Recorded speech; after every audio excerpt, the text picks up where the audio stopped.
Welcome everyone to part 2 prologue of Don's Fire Emblem Radiant Dawn hard mode 0% gross playthrough.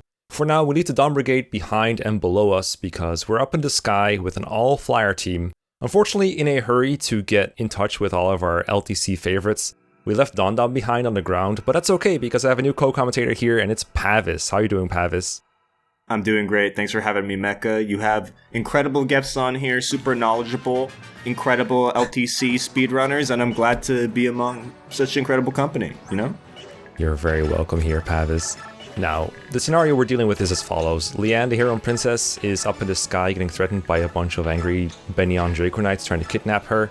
We don't want that, so we rescue her out of the way with Marcia, the Pegasus Knight, and then we send old man Nealuchi up at them, untransform him, and park him there. What could possibly be the mentality behind this, you might wonder, right? I mean, I did this on my playthrough, exactly. I mean, nothing abnormal here. This is just a typical Radiant Dawn gameplay, right? I'm sure it is. You might think this is for Nealuchi's EXP optimization, and you'd be partially correct, this is weapon XP optimization. If we left Nealuchi transformed, well, first of all, he probably ran out of gauge at some point because the transformation gauge is not unlimited for him. He's not a Laguz Royal. He would also kill a lot of Dracoknights a lot faster, and this way, now he's untransformed, he does barely any damage, but Don checked 4 Dracoknights at the start of the chapter to see if they have 14 speed so that Nealuchi can double them. And that's going to give him double the weapon experience. And Pavise, you know why we need weapon experience on Laguz, right? I assume we want that weapon rank to get higher, am I correct? Basically, is Nealuchi going to become our new Volug? You are correct. You're correct. Yes! We train weapon XP so that, so that they get a higher weapon rank, which adds 5 damage per hit, which for a super fast crow like Nealuchi is excellent. Doesn't really work when we're fighting them on enemy phase and there's like a 2-range guy in there, like a guy with a hand axe. So that's why Marcia is baiting someone else out. There's going to be one Dracoknight that gets manipulated into attacking at close range with a hand axe. I don't know which one it is, but that is definitely happening. I'm sure you did that as well in your playthrough. Oh yeah, of course. This is my footage, right? Yes, sure. I mean, right? Yeah, it is. It is. I recorded this, I would know. I think Don didn't want to play this chapter at all. Like, normally he just leaves me to co-commentate them, but at least he records them, but this time we had to take Pavise's footage. That's true. Yeah, I took the wheel. I took the wheel on this one. Well, Pavise was also very smart in realizing that the clouds always shift 1 to the left at the start of every phase. Taking this into account ensures that Nealuchi always has enemy phase on a cloud.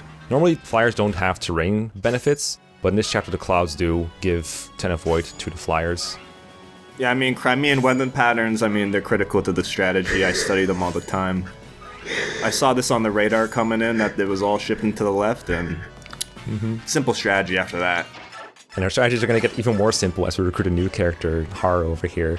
Har is, of course, going to be instrumental to any Radiant Dawn playthrough with any remote challenge, and he's going to be doing some work in this chapter because Nealuchi can't do everything, even though he's been transformed again. I think every player is familiar with Har just because he's so strong, so powerful, so mobile. What did you think of Har, Pavise, in your many playthroughs of this game? I think he's an upstanding individual. I think he contributes a lot to society, and specifically not getting me killed in Radiant Dawn. So I think we all need to actually pay our respects to Har for all the work he's done over the decades now? Question mark? Possibly. I haven't counted. I mean, this game's old, right? Is it that old? I don't know. Nealuchi's probably older, but you're right. Oh, true. That is true. Yeah, one issue you might have had if you used Har in Radiant Dawn is that he's a little bit on the slow side. His speed does need fixing for him to double and stay doubling throughout the entire game. All of his other stats are so good that it's worth dealing with. Like, fixing is one issue so they can one-round just about everything. But we'll see how Don does that in future chapters. I'm sure you can think of some skills and some tools that will help with that. Yeah, if I was in the Benyon army right now, I'd be just embarrassed, honestly. Like, just one old man flying in the sky and you can't take him down. Like, you've been training your whole life, you left your village, and you're just... There's like 6 of you and you can't take down this guy? Yeah, they definitely didn't count their numbers right. We don't have to kill these because it's a turn floor chapter, but we do want to kill the boss at least, Zephyrin, because he is carrying around a short axe, another 1-2 range axe that we want for ourselves later on. And other than that, we didn't really have to do a whole lot with our audience, so they've just been chilling in the corner, with Marcia occasionally taking some kills. This doesn't matter a whole lot right now, but eventually she does have to meet some kind of benchmark. Nealuchi occasionally has to take some medicines because he's an old man and he doesn't want to die. All that to max out his survivability in this chapter. You know those like Monday, Tuesday, Wednesday like pill containers? He's definitely got those like loaded up with vulneraries and elixirs. Are those like the pill containers to make sure that you take the medicines that you need to take every day?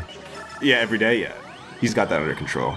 I know about the ones on the strips where they're like, take this one on Monday, then next day you see one on Tuesday, and if it's on Wednesday, you know you're late. Like one day you forgot one. Yeah, well, Nealuchi's always on time. He needs the entire bottle every day. You know, after this, I'm gonna go record some chat plays Fire Emblem, and I cannot think of 2 playthroughs on the exact opposite ends of the spectrum in terms of optimization. I can see your chat telling Nealuchi to untransform and put him in the middle of a bunch of enemies. I can see that happen. I could see that happening, but for 8 full turns, I don't know if that would last. We've been talking about Nealuchi a lot, naturally, because he's doing almost all the work, but let's pay a little more attention to the other units that we have. We already talked about Marcia. Leanne is a Heron, just like Raphael, except she can only vigor 2 people at a time, either vertically or horizontally adjacent to her, which is a little less convenient, but it is still very helpful. And she does have Canto, so she can move again after revigorating someone. And then, of course, Lynn, she has more of a flying healer at this point. She has sword access, but she only has a slim sword at this point, so not much she can do with that. Really, they don't have to do any work, they're just chilling. Nealuchi really is doing everything. I hope he... What's he even gonna do, like retire? I mean, he's earning that pension, I'll tell you that. Well, he's gonna have to work all the way until the end, just like in real life, because he's only gonna hit S-Rank Strike at the very last turn. So that is 2 prologue, completed in 8 turns. We'll see you next time. Adios.